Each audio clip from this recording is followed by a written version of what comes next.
시편 76편 말씀 같이 보겠습니다. 1절부터 12절까지 한 절씩 교독하겠습니다. 하나님은 유다에 알려지셨으며 그의 이름이 이스라엘에 알려지셨도다. 그의 장막은 살렘에 있으며 그의 처소는 시온에 있도다. 거기에서 그가 화살과 방패와 칼과 전쟁을 없이 하셨도다. 셀라. 주는 약탈한 산에서 영화로우시며 존귀하시도다. 마음이 강한 자도 가진 것을 빼앗기고 잠에 빠질 것이며 장사들도 모두 그들에게 도움을 줄 손을 만날 수 없도다. 야곱의 하나님이여, 주께서 꾸짖으심에 병고와 말이 다 깊이 잠들었나이다. 주께서는 경외받을 이시니 주께서 한 번 노하실 때 누가 주의 목전에 서리이까. 주께서 하늘에서 판결을 선포하시며 땅이 두려워 잠잠하였나니 곧 하나님이 땅의 모든 온유한 자를 구원하시려고 심판하러 일어나신 때로다. 셀라. 진실로 사람의 노여움은 주를 찬송하게 될 것이요 그 남은 노여움은 주께서 금하시리이다.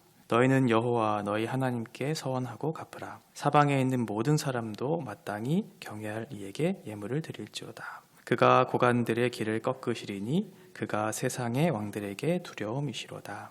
아멘. 시인은 하나님이 주신 그 승리에 대해서 지금 기쁨을 노래하고 있습니다. 하나님이 그들 가운데 역사하고 있다는 사실을 보았던 것이죠. 하나님이 알려주셨고 하나님이 보여주신 그 사건, 하나님이 어떠한 것을 알려주셨냐면 그의 이름을 알려주셨어요. 그 이름이라고 하는 것은 그 존재를 나타내는 것이죠. 그리고 그 존재, 그 일하심을 지금 하나님께서 알려주셨어요. 구원의 하나님을 보았던 그 시인이 할 수 있었던 것은 그 하나님에 대한 찬양이었어요. 우리에게 함께 하신, 우리 가운데 역사해 주시는 그 하나님, 구원의 하나님, 그분을 지금 자랑하고 싶은 시인의 고백이 이 마음속에 담겨져 있는 거죠.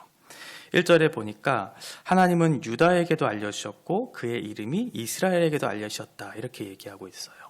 보통 유다와 이스라엘은 하나의 어떤 의미로 사용되기도 하고요. 또 이제 유다, 이스라엘 하면 남유다와 북이스라엘 이렇게 설명하기도 하죠.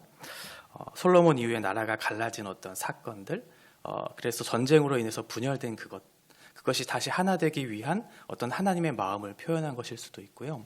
70인경에 보니까 이 시편의 표제어를 아수르인들에 대한이라고 이렇게 표현하기도 해요. 그러니까 아수르의 사네립이 예루살렘에서 전쟁에 대패한 이후에 어떤 그것을 배경으로 했다, 이렇게 생각하시는 분들도 계세요.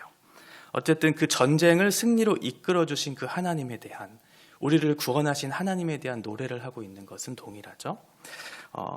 이스라엘의 하나님, 유다의 하나님, 그 백성을 이끌어 주시는 그 하나님, 백성들에게 구원을 베풀어 주시는 그 하나님, 그 이름을 나타내 주시고 그의 존재, 그가 어떻게 일하셨는지에 대한 내용들을 그들에게 가르쳐 주심으로 하나님을 마땅히 찬양하도록 지금 이 시인에게 가르쳐 주시는 내용입니다.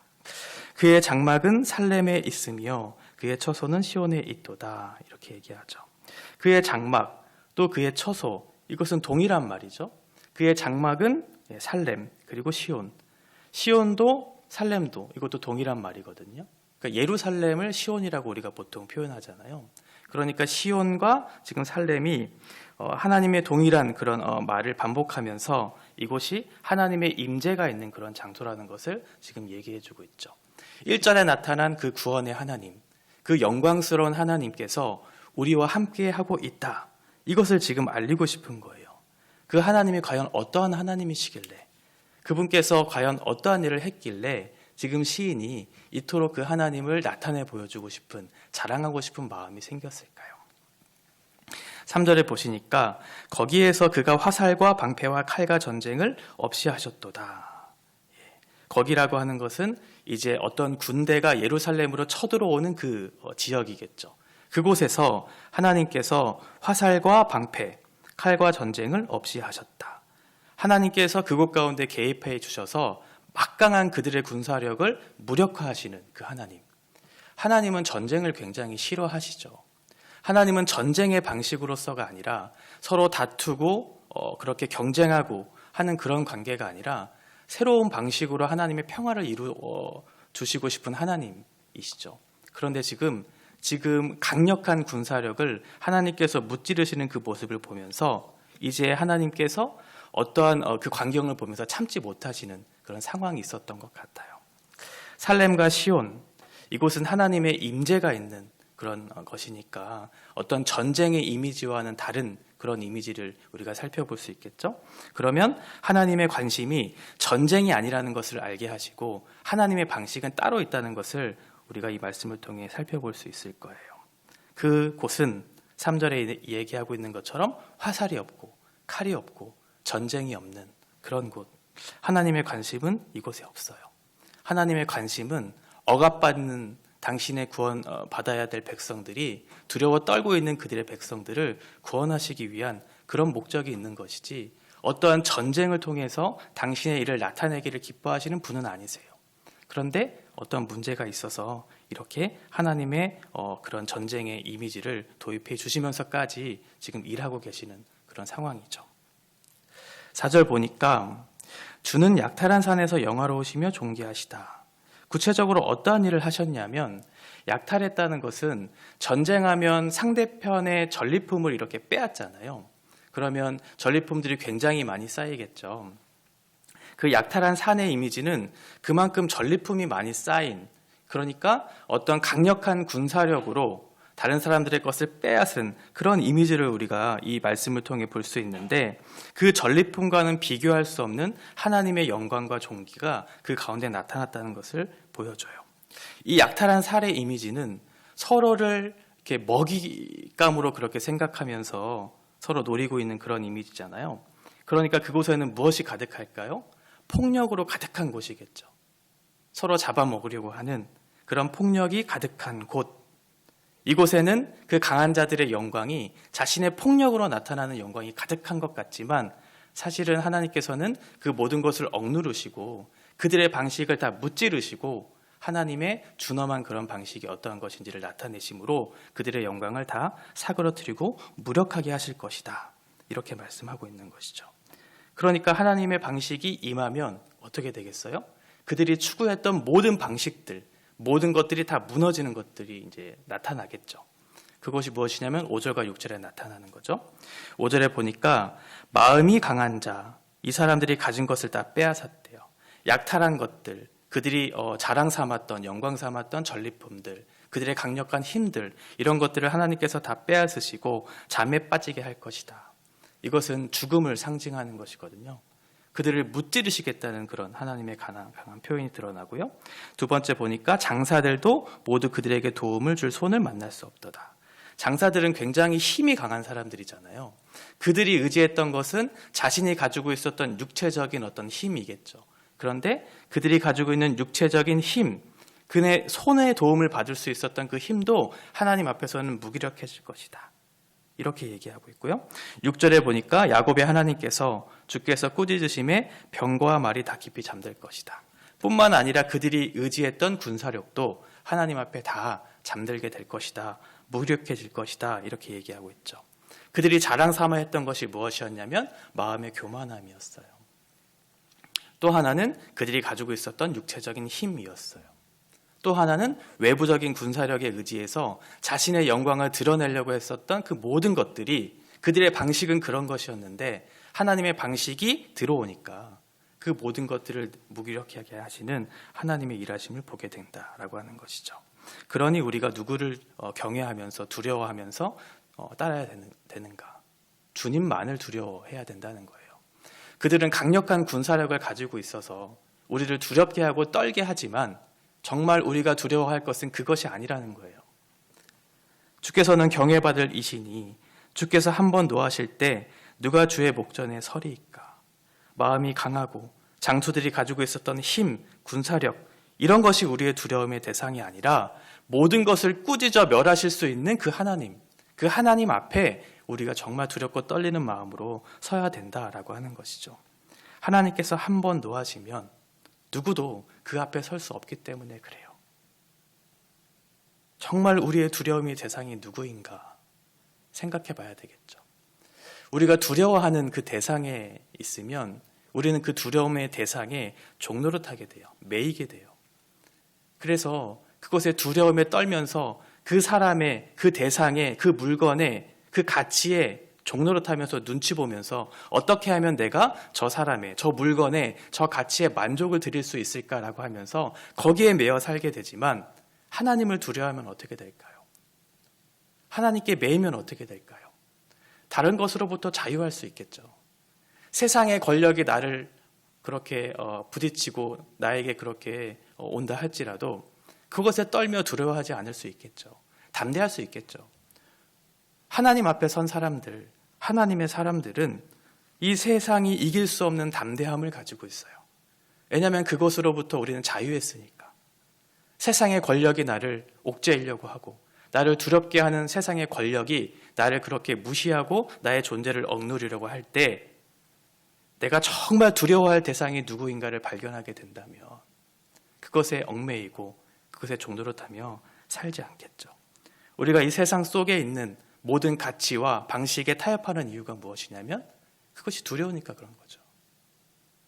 그것 때문에 내가 두렵고 내가 어떻게 될까 봐 그런 마음이 강하니까 거기에 종노릇하면서 살 수밖에 없는 것이겠죠. 그런데 하나님께 우리의 마음을 드리면 그 모든 것으로부터 자유할 수 있어요.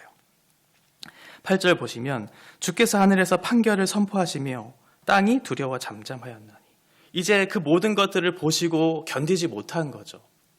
그들의 강함의 방식으로 억누르고 이 세상의 권력에 자신의 영광을 드러내려고 하는 그들의 방식을 이제는 하나님께서 더 이상 지켜보지 못하시겠다고 내가 판결을 선포하시겠다고 이제 말씀하시는 거죠.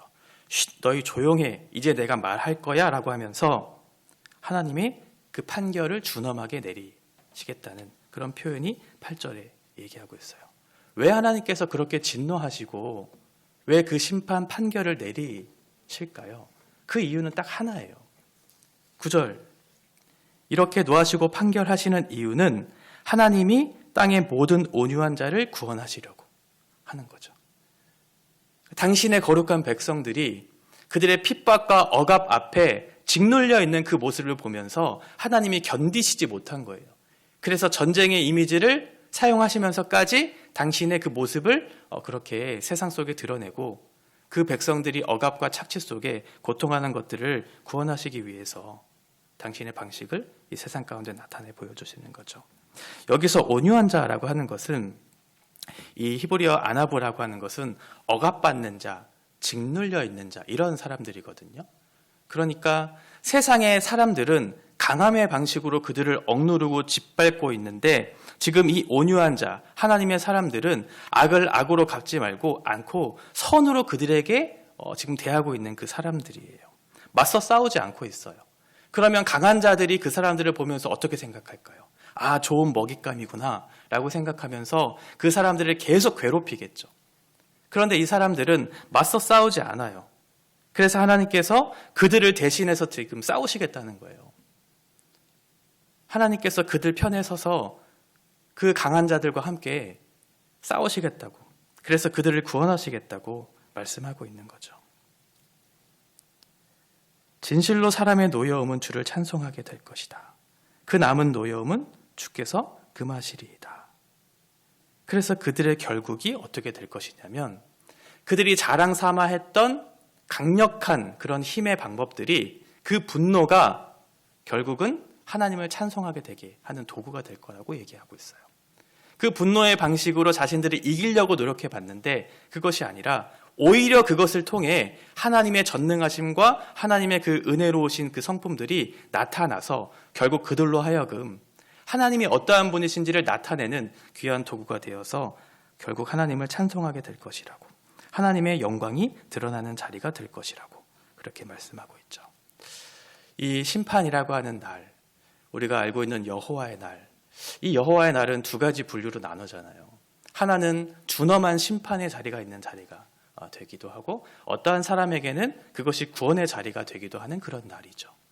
하나님을 대적하는 그 수많은 대적자들은 그 준엄한 심판 앞에, 하나님의 판결 앞에 이런 준엄한 심판을 당하게 될 것이고, 하나님 앞에 온유한 마음으로 하나님의 방식을 따르면서 세상으로서는 짓밟히고 억누르고 사람들의 먹잇감이 되는 그런 방식을 택한 그 사람들에게는 하나님의 구원이 임한다고 우리에게 약속해주고 있는 것이죠. 정말 그렇다면, 이것이 정말 사실이라면 우리가 정말 집중해서 따라야 할 분이 누구일까요? 하나님이시겠죠. 너희는 여호와 너희 하나님께 서원하고 갚으라. 사방에 있는 모든 사람도 마땅히 경외할 이에게 예물을 드릴지로다. 너희들 강한 자들 앞에 떨 필요 없다. 정말 두려워하고 따라야 할 분은 하나님이다 라고 말씀하시면서 모든 순종과 모든 헌신을 하나님 앞에 드려라. 하나님께만 집중해라. 하나님께 나의 삶을 드려라. 왜? 하나님은 모든 고관들, 세상의 왕들을 통치하시는 전능하신 하나님이시기 때문에 그렇다라고 그렇게 시인이 이 말씀을 결론 짓고 있어요. 시온과 예루살렘에서 구원의 하나님을 경험했어요. 그리고 세상의 한 복판에서 약탈한 그 산, 경쟁이 있고 착취가 있고 대적이 있는 강력한 힘이 있는 그곳에서, 전쟁터와 같은 그곳에서 구원하신 하나님을 경험했어요.